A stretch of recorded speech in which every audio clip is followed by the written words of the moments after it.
I'm Mark Martin. We thank you so much for joining us here on the Saturday Sports Showcase edition number 6.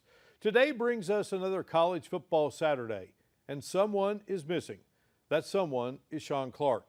The Charleston native had truly evolved into an outstanding leader on the college football scene as a coach.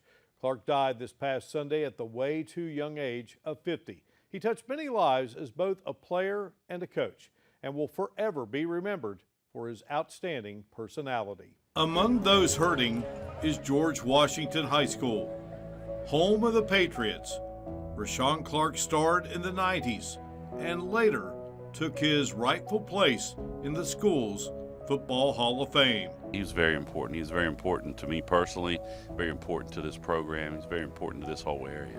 And he was just a great guy.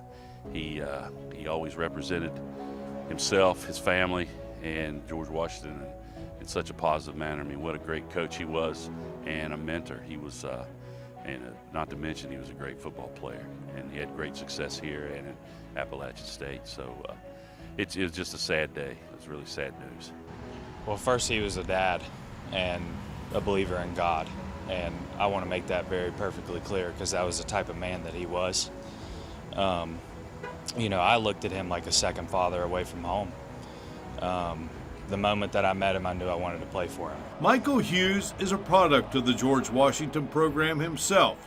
He was a kicker for 3 seasons at App State under the watchful eyes of Shawn Clark. And I'd go in his office on a random Tuesday, and you know, a lot of kickers and head coaches, they don't have that relationship.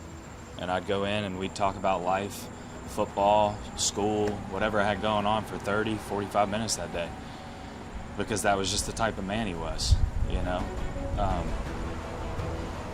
Just really hard.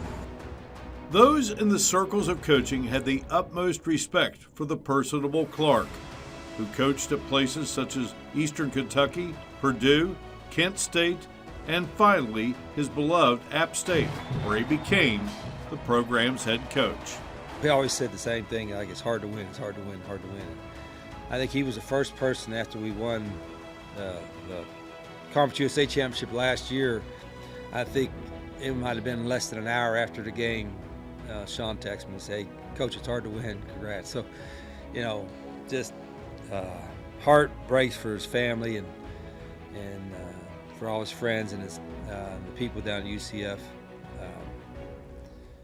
Really sad, really sad. Just so many attachments that I've had with him over the years, being from West Virginia, and I know he loved this state, loved the people in this state. He was a proud West Virginian, and you know, we lost a good one and way too early. So, you know, praying for him and his family, and you know, our thoughts and prayers are with him. After leaving App last December, he made his way to UCF to serve as the offensive line coach for the Knights. And to no one's surprise, he made an impact in just a few short months. You know, from my standpoint, I just miss my friend.